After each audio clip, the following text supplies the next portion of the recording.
তারকা চিহ্নিত প্রশ্ন 3, জনাব মোহাম্মদ আবুল কালাম, কুমিল্লা 9, প্রশ্নটি উত্থাপন করুন। বিসমিল্লাহির রহমানির রহিম। মাননীয় স্পিকার, আপনাকে ধন্যবাদ। আমি মাননীয় স্পিকার, আপনার মাধ্যমে আমার নির্বাচনী এলাকা কুমিল্লা 9 লাকসা মনোহরগঞ্জের সর্বস্তরের জনগণকে আমি আমার পক্ষ থেকে আন্তরিক ধন্যবাদ জানাচ্ছি।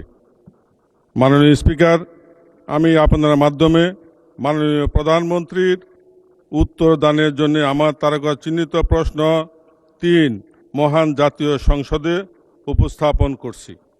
মাননীয় প্রধানমন্ত্রী, অনুগ্রহ করিয়া বলিবেন কি, বিগত ফ্যাসিস্ট সরকারের আমলে বাংলাদেশ হতে কি পরিমাণ অর্থ বিদেশে পাচার করা হয়েছিল এবং উক্ত টাকা ফিরিয়ে আনার জন্য সরকার কি কি পদক্ষেপ গ্রহণ করবে? ধন্যবাদ মাননীয় স্পিকার। মাননীয় প্রধানমন্ত্রী। মাননীয় স্পিকার, মাননীয় সংসদ সদস্য, আপনাদের উভয়কে ধন্যবাদ আমাকে এই প্রশ্নের উত্তর বলার সুযোগ করে দেওয়ার জন্য।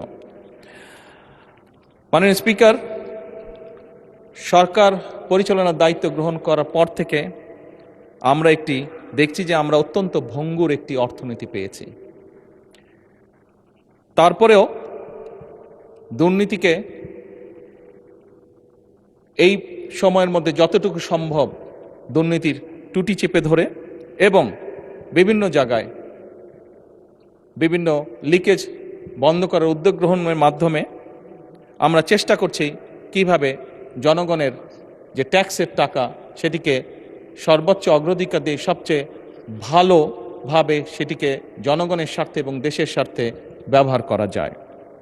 মাননীয় স্পিকার, অন্তর্বর্তীকালীন সরকার কর্তৃক যে শ্বেতপত্র প্রণয়ন করা হয়েছিল বা প্রণয়ন কমিটি যে করা হয়েছিল সেটির তথ্য মতে 2009 থেকে 2023 সালের মধ্যে বাংলাদেশ থেকে অবৈধ অর্থ প্রবাহের পরিমাণ ছিল আনুমানিক 234 বিলিয়ন মার্কিন ডলার, যা বছর হিসাবে যদি আমরা ভাগ করি তাহলে বছরে গড়ে 16 বিলিয়ন মার্কিন ডলার, বাংলাদেশি টাকায় 1.8 লক্ষ কোটি টাকা। মাননীয় স্পিকার, পাচারকৃত প্রত্যেক বছর পাচারকৃত এই অর্থ একাধিক দেশে স্থানান্তরিত হয় অভিযোগ থাকায় তা উদ্ধারে সংশ্লিষ্ট দেশগুলোর সাথে মাননীয় স্পিকার এরই ভিতরে তথ্য বিনিময়, সম্পদ শনাক্তকরণ এবং পারস্পরিক আইন সহায়তা জোরদার করা হচ্ছে।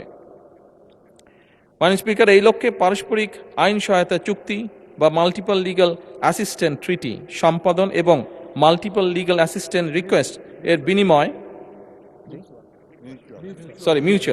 মিউচুয়াল লিগ্যাল অ্যাসিস্ট্যান্ট সম্পাদন এবং মিউচুয়াল লিগ্যাল অ্যাসিস্ট্যান্ট রিকোয়েস্টের বিনিময় প্রক্রিয়ার জন্য পররাষ্ট্র মন্ত্রণালয় সংশ্লিষ্ট সকল মন্ত্রণালয় এবং সংস্থার সাথে সরকার নিবিড়ভাবে কাজ করছে।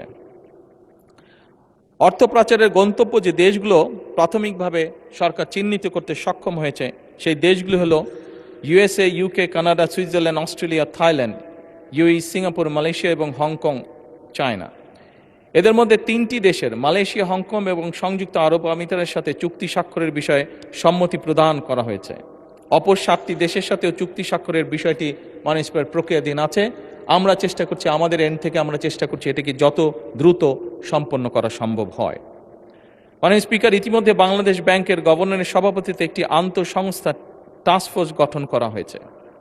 এই টাস্কফোর্স কর্তৃক চিহ্নিত এবং অগ্রাধিকার প্রাপ্ত 11টি মামলায় পাচার হওয়ার অর্থ পুনরুদ্ধারের জন্য আইনি প্রক্রিয়া চলমান রয়েছে।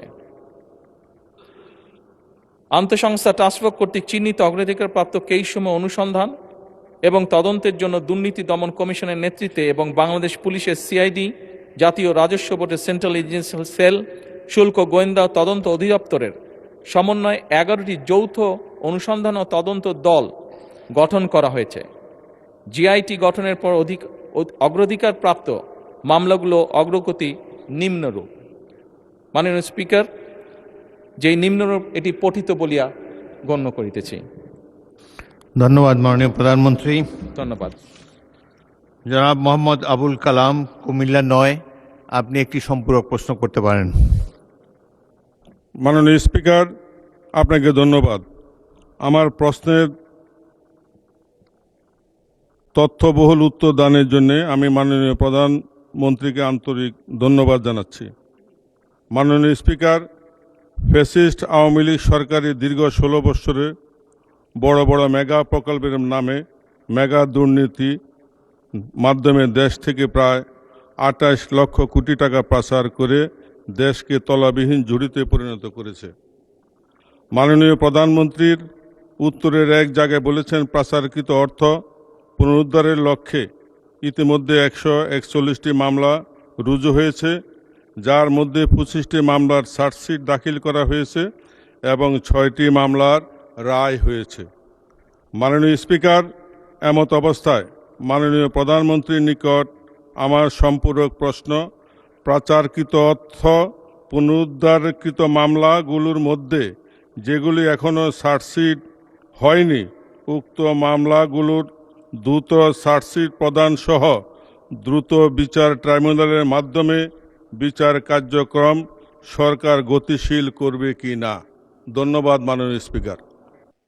মাননীয় প্রধানমন্ত্রী।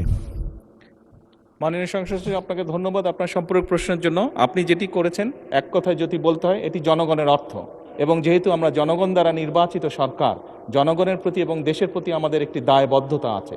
খুব স্বাভাবিকভাবেই জনগণের অর্থ ফিরিয়ে নিয়ে এসে জনগণের জন্য এবং দেশের জন্য সেটি ব্যয় করা এই সরকারের অন্যতম প্রধান দায়িত্ব। কাজেই এ ব্যাপারে যেভাবেই হোক, যেই পদক্ষেপ গ্রহণ করলে জনগণের অর্থ ফেরত আসবে, আপনি নিশ্চিত থাকতে পারেন এই সরকার সেই পদক্ষেপই গ্রহণ করবে ইনশাআল্লাহ। ধন্যবাদ মাননীয় প্রধানমন্ত্রী।